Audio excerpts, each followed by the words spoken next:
Howdy, and welcome back to another video. This time it's on the Cadillac again.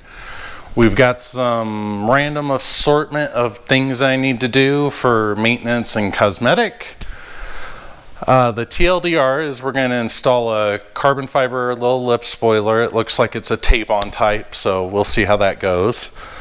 A ZZP catch can, spark plugs, and some other little piddly stuff that we'll probably just talk about along the way.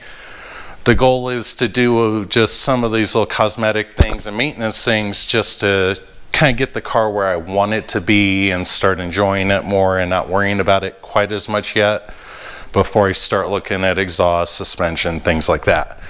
Anyway, let's take a look at what we're installing. We have the catch can. CZP, LTG, catch can, ATS.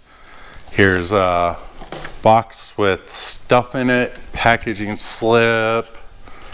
You have a smaller catch can. I might consider again like maybe a drain on the bottom or something, but I've never done a catch can on a car. So this is all kind of new for me, and I figure something that is designed a little more for the car might be better suited for me right now. Anyway, let's move on to the next little bits of parts. Hood struts, wipers. Again, exciting. Everyone cares about that. We've got some spark plugs, 1268, 1659. New boots. I believe these are the accurate ones. SPP 190E. I'll open this up later, but it's a Amazon special little silicone intake tube replacement. You know, maybe get a little bit more noise out of it, clean up the engine bay look a little bit. Carbon fiber lip spoiler comes with this tape stuff. I am going to open this up. We're going to investigate it, make sure that this is about the only option, and then we'll start looking at installing. And here we are with the test fit of the carbon fiber lip. Overall, I can't remember how much it was on eBay. It wasn't like one of the cheapest ones by far. And just by initial fitment, doesn't seem too shabby. It's placed in, and around the corners of the third brake light, it kind of snugs up. So, not too shabby.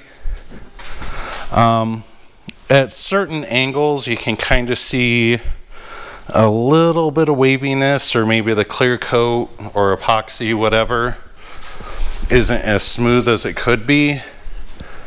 But I'm okay with it.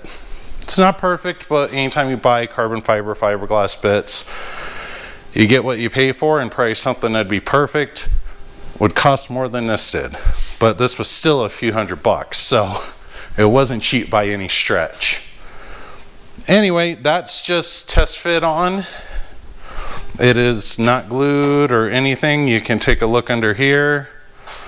You can kind of see the little nook that the brake light recesses into, which I feel gives it a nice little proper snug fit. And the only problem I see is that this side sticks up a little bit more than what it does over here. But I think this will be okay. So yeah. Let me tape that thing down and get it done and move on to the next. And it's on there permanently, or at least for now. I couldn't quite get that corner to quite stick down, but I have a piece running all along here, piece on the side. I tried to mirror it on all sides. I also have a piece in the middle here of the sticky tape holding. And then I also put a piece of the tape to go along here and along there. Left the gap here because, as you can see, it kind of overlaps the brake light. So anyway, appears to be on there pretty good. So, hooray, that ain't going nowhere. Next up, just small things. I don't think anyone cares here, but you can kind of see it. Got a new glass for this thing, because if you look, you can see all the cracks, which means I'm gonna have to get new window tint. I'll probably just replace both fronts because it's super dark. Here we have the Amazon special intake tube. Decided to finally unpackage it.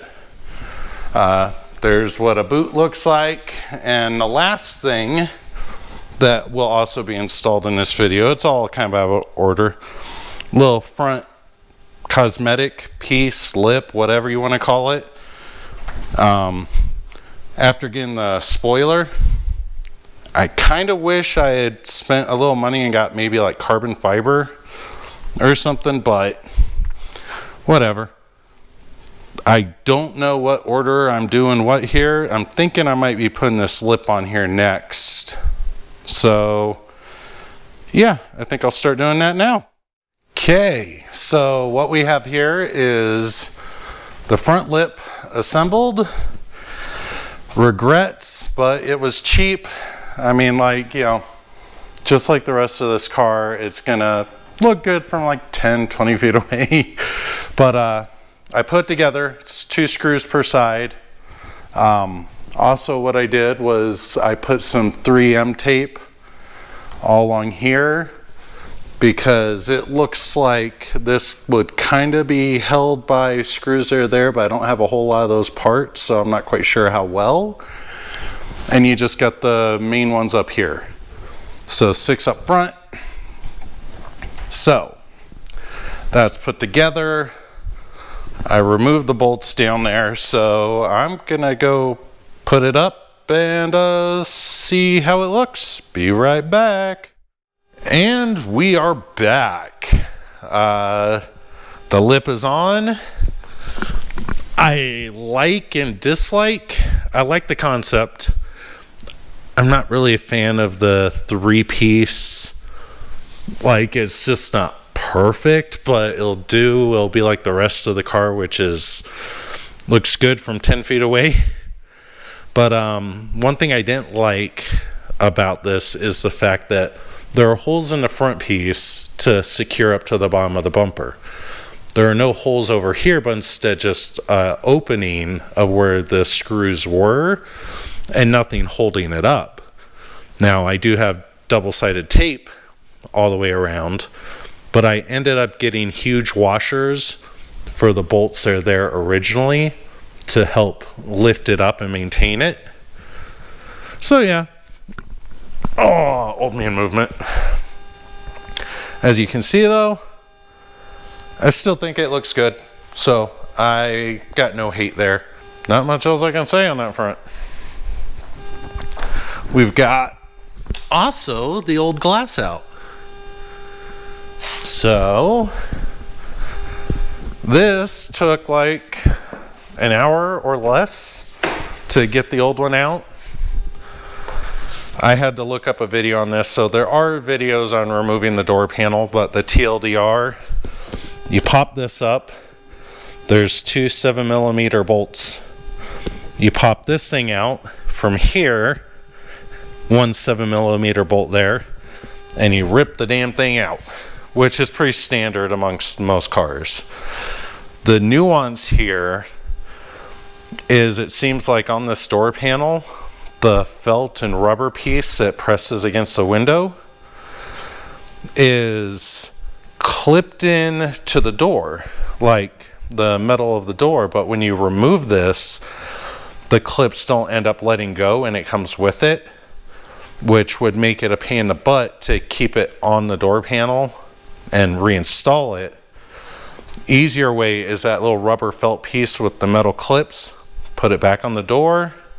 Then when you put the door panel on, everything goes like this. It goes straight. You don't have to try and finagle it and angle it downward and all that jazz. There's that in a nutshell. Next up we've got all of that fun stuff coming up. So yeah, let's go knock that out. We are back a little earlier than I expected. I removed the valve cover, engine bay cover, whatever, and I learned, first time ever, this might be common on some cars, but it was new for me, that little like sound deadening or heat insulator, whatever, was glued to the engine cover. And I didn't realize that, or maybe it wasn't initially glued, but I looked online and it seemed like people were just kind of yanking it off. So it tore it a little bit, but I think it'll be fine. I'm going to clean that up, but we can also see, yeah, she has some seepages. So it's probably good I'm doing the catch can. So yeah, anyway, what I'm going to do, ew, it's grimy. Gonna go through, remove the plugs on each of the coil packs, remove the bolt holding in the coil pack, remove that, do spark plugs. I mean, it's kind of straightforward if you've done spark plugs before. So yeah. Welcome back. We have a small little nuance again that I wanted to document. So valve cover was glued or stuck to this little insulator. There were also 2 plastic clips to make it movable so you can get to the bolts underneath, blocking that. I just wanted to document it. Huge pain in the butt. Who knows what's left on older ones that have been through a few service cycles. So yeah, there's that bit of knowledge. Let's get back to work. With spark plugs out, all of them seem within reason. I mean, I probably didn't need to replace them, but you never know their life. So, replacing. Boots also seem good. I'll be replacing them anyway because, you know, I'm here. The one thing I did learn is the line going to the intake. You know, we saw that seepage earlier, but you see that huge ass rip right there. So yeah, that needed to be replaced, which explains a lot of the oil and such that, you know, we see around here. You know, it's just going to kind of leak and all that jazz over time. So I'm going to promptly put the plugs and boots back in, and then we will start looking at the catch can. We are back with a kind of small update, whatever.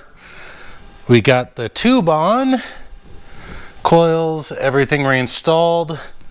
I can't remember if I covered this before, but the line going from the PVC to here was cracked, mangled, yada yada. So what I've done is I took this part off, or I took the part going to the PVC valve and broke off the hard plastic tubing. So tomorrow I'm going to go get like some fuel line or some random hose and use that. So that's where this is. I did order a OEM type one, but due to the fact it's hard plastic, they like cracking. I'm like, maybe I'll just go a different path. So we'll see how that goes. With that said, next up is the catch can. Here's everything that came in the box. I haven't verified if it's the right one, so I hope it is. This tube itself seems a little off in comparison to the points that I see. So we'll find out. But anyway, here's this. Here's some tools for removing the existing lines, which I didn't need to. The lines that I had like a weird little push tab thing.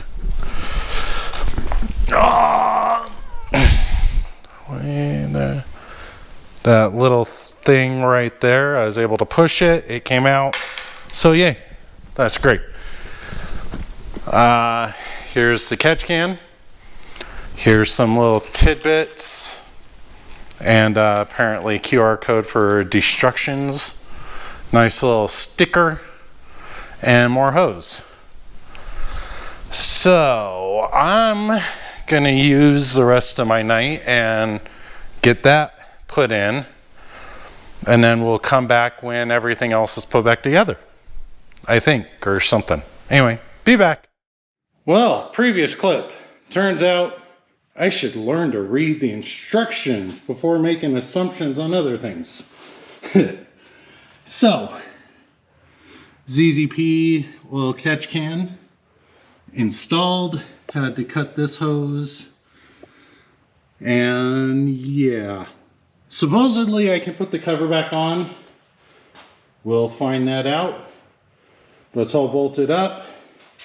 I was unable to, this additional bolt, I was unable to hold the nut behind it and put the bolt through that way, so had to go the other way. Anyway, it's all back together. So let me, I guess I'll put the cover back on and prepare to try and clean it up a little. We'll be back. And we are done with her. Gave her a quick little spruce up, car wash, whatever. Also clean the engine bay a little. All I did was some, I forget the chemical, but just a basic cleaner chemical. Took a brush to that, took a brush to the valve cover or engine cover. And yeah, everything's looking good. She runs good. Since the spark plugs and everything looked fairly fresh, I'm guessing I'm not going to see a better gas mileage from that. But I am hoping with the cracks that were on the PVC lines or PCV, PVC, well, what, PCV, I'm hoping over time the engine or the ECU relearns and is happy. Either way, she runs good, has some giddy up. I still have plenty more things to do, like those wheels. They're just blah. I need to deep clean them until I replace them. But yeah, with that, next video should be removing of the mediocre at best head unit. I'm hoping the Android one is decent, but we'll find out. Anyway, thanks for watching. Have a good day and bye-bye.